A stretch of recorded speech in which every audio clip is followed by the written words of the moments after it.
Currently we've projects in various European countries. We're running a project over in China, which is exciting. We've got a base in Dubai as well. From Chippenham to the world, car dealerships around the globe buy sophisticated sales training courses from this firm in Wiltshire. And for them, leaving the European Union would be a disaster. I think it's a backward step, it's as clear as that. Everybody's an international business, you know, you cannot just think, oh, I only do business in this country. Our clients, for example, they're international businesses. They think internationally, they think globally, they think by regions of the world. And I think every business to be successful, certainly for the future, has to think that way. And you could hear the same international sentiments from across the West Country in this Business West survey. Take this from Charles Austin, an engineer down in Somerton in Somerset. Charles writes that leaving the EU would be like jumping off a ship in the middle of the Atlantic because it needs a little mechanical attention and you think you're quite good at swimming.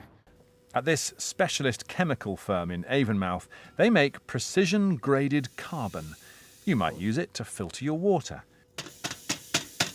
To keep it clean, they add a tiny amount of silver. And because of that, they've fallen foul of Brussels. What we're seeing is laws being brought in when there isn't any evidence of harm. So, for example, silver has been used for thousands of years, and there's no evidence that it does any harm to humans in the levels that it's in. Well, it's in food anyway, naturally, and the sort of levels that we're talking about. And how much could it cost your company to make just to comply with these regs? It could easily cost €500,000 if it's possible for us to comply. Right, this is a replica of Carl Fogarty's actual race bike. Simon Booth is rather proud of his balance bikes for kids. What started in his front room in Cheddar is now a truly global business. These are going out to Germany, but yesterday we had 9 pallets that went out to France. We've got pallets that are going out to Singapore. So changes to Britain's place in the world matter to a man like Simon. And while politicians argue about trade deals, he's made his mind up. In. No question. No question. Simple. We've got to stay in the EU.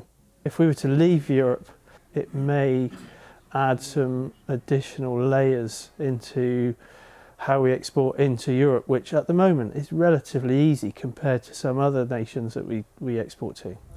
But high on the Cotswolds, I meet a man with a very different view of this debate. Why does Europe dictate what we have to grow?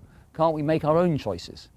Harry Ackland has farmed this land for decades. It's getting, he says, harder and harder. Like many, he's now diversified into holidays. I met him checking up on some new glamping chalets.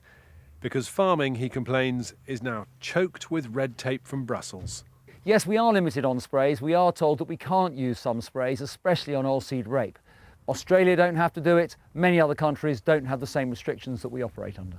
I think it could be very exciting to see that we are independent of Europe, but still very much working with them, but on our own terms rather than their terms, as we do at the moment.